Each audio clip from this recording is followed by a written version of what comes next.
ఇది అయోధ్య, ధర్మభూమి, మర్యాదల నగరం. ఇక్కడ జన్మించాడు ఆ మహాపురుషుడు. దేవుడై మానవుడి మర్యాదను ఆచరించినవాడు. ఇది గాథ, ఆ శ్రీరాముని గాథ. ఈశ్వరుడై కూడా మానవుడయ్యాడు.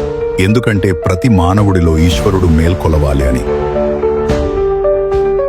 ధైర్యమే ఆయుధమైనవాడు, త్యాగమే అలంకారమైనవాడు.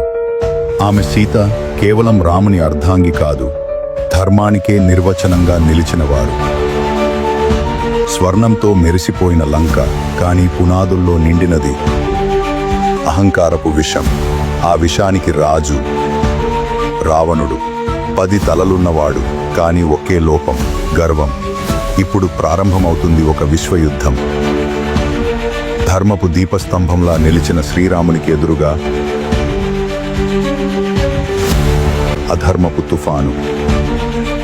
ఒకవైపు మర్యాద పురుషోత్తముడు శ్రీరాముడు, ఇక మరోవైపు అహంకారంతో మునిగిపోయిన లంకాధిపతి రావణుడు.